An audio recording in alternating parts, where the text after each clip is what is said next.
तुम जैसा बोलो राधा, मैं तो मेहनत कर लूंगा। घर को और जश को तो तुम्हें ही संभालना है।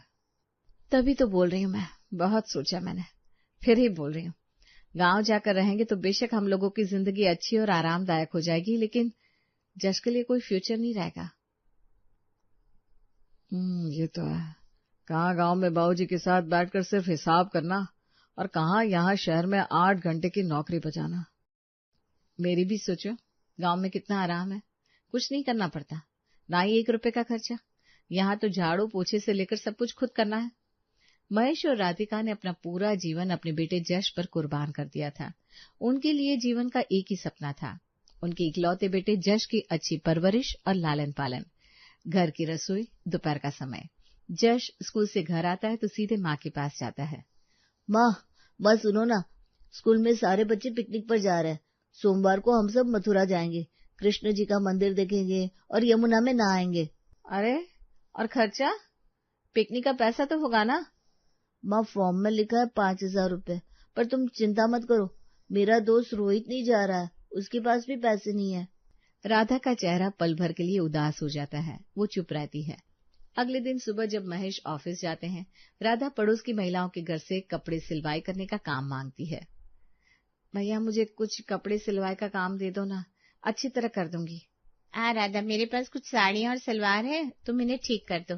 3 हफ्ते रात भर जाकर सिलाई करने के बाद राधा को 5,000 रुपए मिलते हैं। उसकी उंगलियां सुई चुभने से खून टपकता है, पर चेहरे पर खुशी की चमक है। ले बेटा, ये तेरे पिकनिक के लिए। माँ, पर तुम ये पैसे कहाँ से लाई? बेटा, माँ को तू कुछ हल्के में ही ले रहा है? तो बस खुश है, तेरी खुशी ही मेरा सब कुछ है। उसी दिन जश मथुरा जाता है और राधा खिड़की से उसे जाते हुए देखती है। इसकी खुशी से मन खुश हो जाता है। घर का कमरा, शाम का समय। महेश घर आता है और सीधे बिस्तर पर बैठ जाता है। उसका चेहरा उदास है।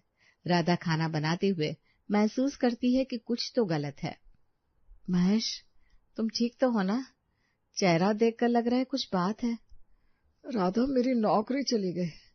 बॉस ने कहा कंपनी कम लोग रखेगी, तो मैं निकाल दिया गया। राधा के हाथ से चम्मच गिर जाता है। क्या? नौकरी? महेश, तुम सही कह रहे हो, 8 साल से तो वही काम कर रहे हो। हाँ, बस ऐसे ही निकाल दिया, और भी कई लोगों को निकाला गया। घर का किराया, खाने का खर्च, जश की स्कूल फीस सब कहाँ से देंगे हम। अगले दिन जश स्कूल जाता है। महेश और राधा बैठकर सोचते हैं, महेश अब क्या होगा? मेरी सिलाई का काम तो 5-6 हजार ही दिलाता है महीने में, और मेरे पास कोई अनुभव नहीं है दूसरी नौकरी का। इस उम्र में कौन रखेगा?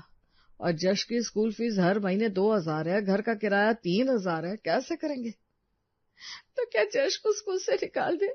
नहीं महेश, तुम खुद कहते थे उसका भविष्य ही हमारा सपना है।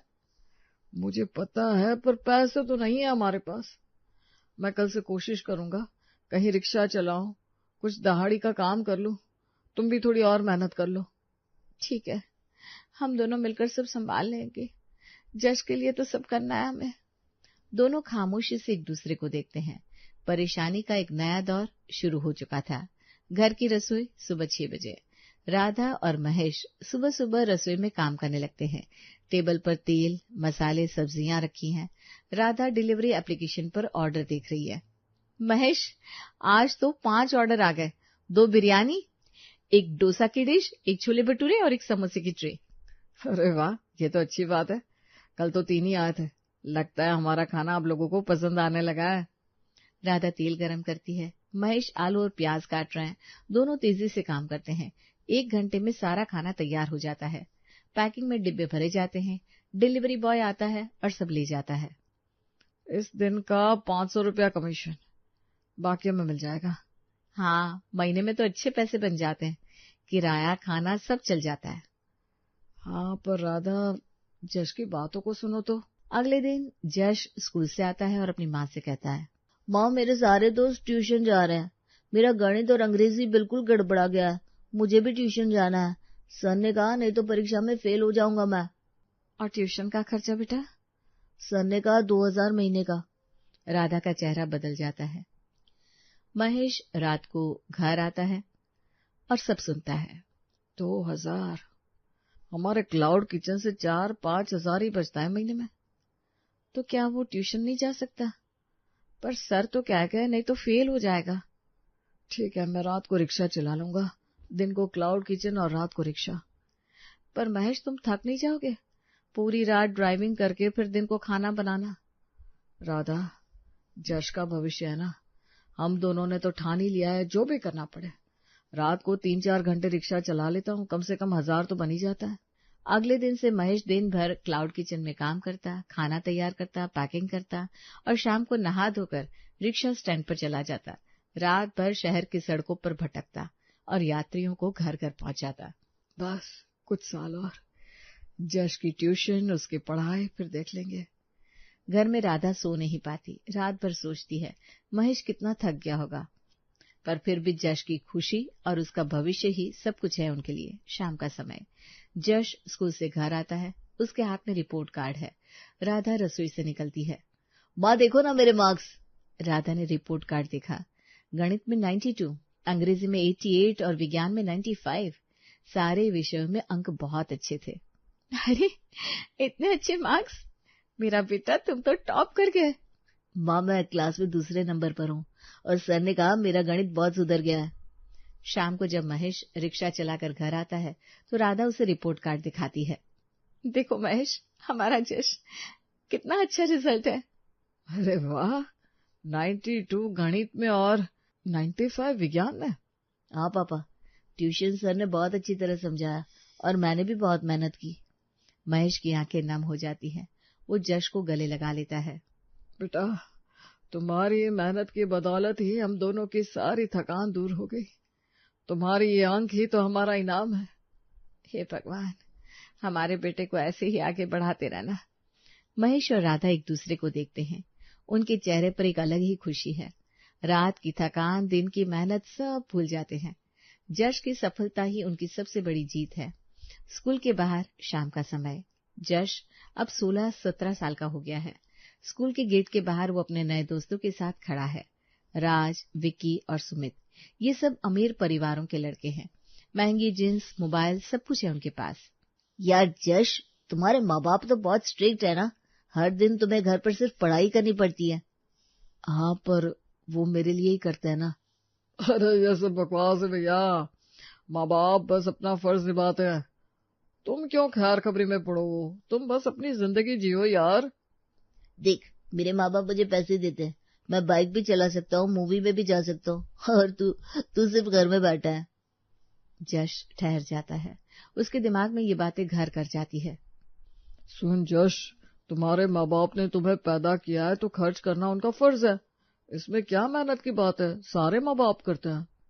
अगले दिन जश घर आता है, पर अब उसका व्यवहार बदल जाता है। राधा उसे देखती है तो उसे लगता है कुछ तो गलत है। जश, खाना खा ले बेटा, मैंने तेरी पसंद का छोले भटूरे बनाया है। माँ मुझे भूख नहीं है। शाम को महेश घर आता है। जश मोबाइल पर गेम खेल रहा था। महेश को ये अच्छा नहीं लगता। जश, पढ़ाई कर ले बेटा, अरे ये मोबाइल इतना मत देख। पापा, आप बस काम काम काम करते रहो, और ये आपका फर्ज है, मेरी परवरिश करना तो करो। राधा और महेश सुन्न रह जाते हैं। क्या कहा तुमने? सच ही तो माँ, राज कह रहा था सारे माँ बाप अपने बच्चों का खर्च करते हैं, इसमें कोई बड़ी बात नहीं है। तुम क्यों रात भर काम करो, क्यों दिन भर मेहनत करो, ये तुम्हारा फर्ज है, इसलिए। महेश का चेहरा पीला पड़ जाता है। राधा की आंखों में आंसू भर आते हैं। अपने बेटे की ये बातें उनके दिल को तोड़ देती है। उन्होंने जो प्यार और कुर्बानी दी थी, उसे जश समझ ही नहीं पाया। घर की छत, रात का समय। जश के घर जाने के बाद राधा रोने लगती है। उसकी सारी खुशी गायब हो जाती है। महेश उसे रोते हुए देखता है और छत पर बुलाता है। राधा, यहाँ बैठ। महेश, हमारा जश, हमने उसके लिए इतनी मेहनत की और वो कहता है ये हमारा फर्ज है। क्या हमारा प्यार उसे समझ में नहीं आया? सुन राधा, मैं भी सुन रहा गया, पर तू चिंता मत कर। ये बस इस उम्र की बात है। उम्र? अरे महेश, वो तो हमें भूल ही गया। नहीं राधा, वो नहीं भूला, पर 16-17 साल की उम्र ऐसी ही होती है। इस समय लड़कों को लगता है कि वो सब कुछ समझते हैं। उनके दोस्त उन्हें गलत बातें सिखाते हैं और वो बहक जाते हैं। तो फिर क्या, हर लड़का ऐसा ही बहकता है। मैं भी इस उम्र में अपने पापा को गलत बात बोल दिया करता था, लेकिन तब उन्होंने मुझे बहुत प्यार से समझाया था। देख राधा, जश को अभी समझ नहीं आई, उसके दोस्त उसे भटका रहे हैं, पर ये उम्र ही ऐसी है। कुछ साल में जब वो बड़ा हो जाएगा, जब जीवन की सच्चाई समझ में आएगी, तब वो खुद ब खुद सब जान जाएगा। पर क्या वो समझ पाएगा? हाँ, और तब वो खुद ही अपनी गलती को समझेगा। तब वो जानेगा कि उसके माँ बाप ने उसके लिए क्या क्या किया। अभी तो वो सिर्फ 16 साल का है, उसका दिमाग अभी तैयार नहीं हुआ। तो हम क्या करें? हम बस प्यार करेंगे, उसे सही गलत की समझ देंगे, पर जबरदस्ती नहीं। वक्त ही सब कुछ सिखा देगा। इस उम्र में हर कोई बहकता है, फिर अपने आप समझ आता है। आप सही कह रहे हो महेश, लेकिन मन करता है उसे अच्छे से समझा दूं। हाँ, पर अभी नहीं, अभी वो सुनने के लिए तैयार नहीं है। हम बस सब्र रखेंगे, उसे यकीन दिलाएंगे कि हम उसके साथ हैं। बाकी सब वक्त पर ठीक हो जाएगा। राधा का चेहरा थोड़ा हल्का हो जाता है। वो महेश के कंधे पर सर रख देती है। दिन का समय, जश घर आता है और अपने माता पिता को बुलाता है। माँ पापा सुनो ना, मुझे नौकरी मिल गई। क्या नौकरी? कहाँ बेटा? दुबई में, एक बड़ी कंपनी में, और वेतन भी बहुत अच्छा है। महेश की आंखें खुशी से भर जाती है। मेरा बेटा, तुम्हें नौकरी मिल गई और विदेश में? हाँ माँ पापा, ये सब आपकी मेहनत की वजह से है। मैं अब समझता हूँ आपने कितना कुछ दिया है मुझे। राधा की आंखों में खुशी के आंसू आ जाते हैं। बेटा तुम खुश रहो, यही हमारे लिए काफी है। अगले कुछ महीनों में जश विदेश चला जाता है। वो हर महीने पैसे भेजता रहता। महेश और राधा की सारी समस्याएं समाप्त हो जाती है। एक दिन महेश और राधा एक फैसला करते हैं। महेश, अब तो सब ठीक हो गया, जश की नौकरी भी लग गई, पैसे भी भेज रहा है। क्या हम अब गांव चले जाएं? गांव? अभी? हाँ, तुम्हें याद है ना, कितने साल पहले हमने सोचा था गांव जाकर आराम से रहेंगे। अब तो वो सपना पूरा हो सकता है। हाँ राधा, तुम सही कह रही हो। अब तो हम दोनों थक भी गए हैं। दोनों गांव चले जाते हैं।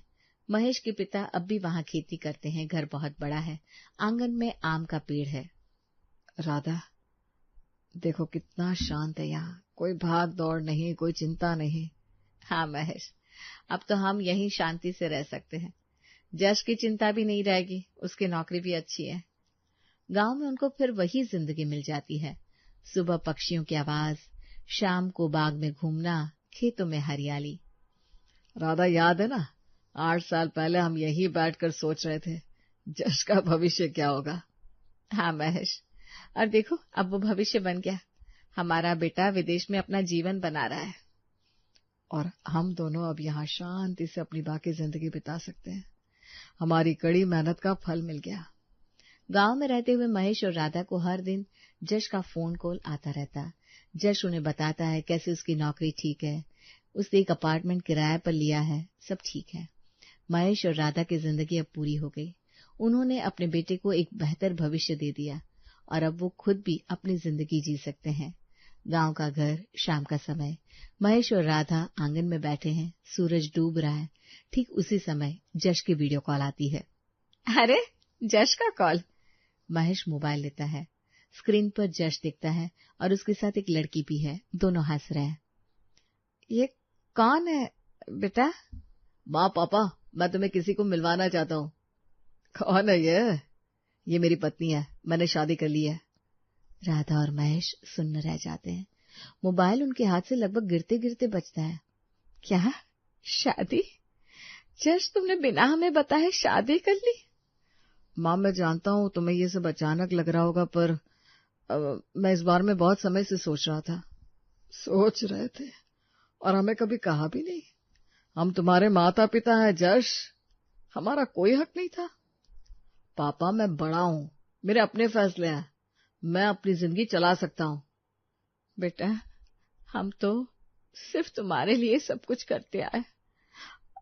हमारी जिंदगी ही तुम थे और तुमने हमें अपनी जिंदगी में शामिल ही नहीं किया। माँ, ये आजकल का जमाना है, लोग ऐसे ही शादियां करते हैं, कोई बड़ी बात नहीं है। कोई बड़ी बात नहीं जश, तुम्हारी शादी के बारे में हमें भी तो सोचना चाहिए था। लड़की का परिवार, उसका स्वभाव, सब कुछ। पापा मैं ये सब जानता हूँ, वो एक अच्छी लड़की है, वो भी एक अच्छी कंपनी में काम करती है, हम एक दूसरे की समझ है। और हमारी समझ, हमारी भावना है। जश, हम तो तुम्हारी शादी की तैयारी करना चाहते थे, घर में खुशियां मनाना चाहते थे। माँ ये सब बाद में हो सकता है ना, अभी तो हम दोनों बस शांति से रहना चाहते हैं। शांति? जज, तुम अपने माता पिता को अपने फैसले में शामिल नहीं करते तो उसमें कोई शांति नहीं होती और उन्हें भी कोई शांति नहीं रहती। पापा मुझे माफ करो, पर मैंने सोचा था मैं विदेश में हूँ, अकेला हूँ, तो शादी कर लूँ, ये ठीक है? बेटा ठीक नहीं है, हम तुम्हारे माँ बाप हैं, हमारा भी हक था तुम्हारे इस बड़े फैसले में शामिल होने का। फोन कॉल के बाद महेश और राधा खामोशी में बैठ जाते हैं। राधा का चेहरा बदल जाता है। गांव का घर, 1 साल बाद। जश का फोन कॉल आता है। राधा को देखते ही जश की आवाज सुनाई देती है। माँ सुनो ना, हमारा बेटा हुआ है, मेरी पत्नी को मदद की बहुत जरूरत है, तुम विदेश आ सकती हो क्या कुछ महीनों के लिए? वाह बेटा, पोता हुआ, ये तो बहुत अच्छी बात है। हाँ माँ, और माँ तुम ना जल्दी से आ जाओ, मेरी पत्नी को खाना बनवाना है, बेटे को संभालना है, तुम आ जाओ बस। जश, मैं तुमसे कुछ पूछूं? हाँ माँ जल्दी बताओ। जब हम तुम्हारे लिए कड़ी मेहनत कर रहे थे तब तुम हमारे पास थे, और अब जब तुम्हारा बेटा हुआ है तब भी तुम हमें बुला रहे हो। माँ ये क्या कह रही हो? मैं तुम्हें बताती हूँ बेटा, तुम चाहते हो कि मैं तुम्हारे बेटे को संभालूं, तुम्हारी पत्नी की सेवा करूं, तुम्हारा घर चलाऊं। माँ ये क्या बकवास है? हाँ मैं यही तो चाहता हूँ। और तुम्हें याद है जब तुम छोटे थे हमने क्या किया था? महेश भी पास आ जाता है। राधा उसे मोबाइल देती है। जश सुन, तुम्हारी माँ और हमने तुम्हारे लिए अपनी पूरी जिंदगी गंवा दी, रात भर काम किया सिर्फ तुम्हारे सपनों के लिए। तुम पापा, ये तो आपका फर्ज था ना? हाँ बेटा, हमारा फर्ज था, पर क्या तुम्हारा फर्ज नहीं है हमें साथ रखने का, हमारी भावनाओं का ख्याल रखने का? अब हम तुम्हारे पास नहीं आ सकते बस। क्या माँ तुम ये क्या कह रही हो? हमने तय कर लिया है बेटा, हम अपनी जिंदगी अब अपने लिए जिएंगे, वो जिंदगी जो हमने तुम्हारी परवरिश में नहीं जी सकी। जश, हम तुम्हें भूल नहीं गए, पर अब हम भी अपने आप को भूल गए हैं। माँ पापा आप मेरी मदद नहीं करोगे? तुम्हारी पत्नी है, उसकी माँ है, उसके परिवार के लोग हैं, उन्हें ही सेवा करने दो, हम अब नहीं आ सकते। फोन कट जाता है। उसके बाद महेश और राधा एक नई जिंदगी शुरू करते हैं। गांव में उनके दिन बदल जाते हैं। सुबह को पक्षियों की आवाज सुनना, दोपहर को खेतों में घूमना, शाम को गांव के लड़कों को पढ़ाना। महेश ने स्थानीय स्कूल में अध्यापन करना शुरू कर दिया। महेश देखो ना, कितना अच्छा लग रहा है ना? हाँ राधा, पहली बार लगता है कि हम भी जिंदा हैं। वो अपने लिए फूलों का बाग लगाते हैं। महेश गांव में बुजुर्गों के लिए चिकित्सा सेवा का आयोजन करते हैं। राधा गांव की महिलाओं को कौशल सिखाती है। जश के फोन कॉल्स आते हैं, पर अब महेश और राधा जवाब नहीं देते। आपको पता है महेश, अब जो दिन बीत रहा है ना, ये हमारे अपने हैं, सिर्फ हमारे, और यही तो सबसे बड़ा सुख है। गांव में उनकी नई पहचान बन जाती है। वो अब सिर्फ जश के माँ बाप नहीं, पूरे गांव के लिए माँ बाप बन जाते हैं।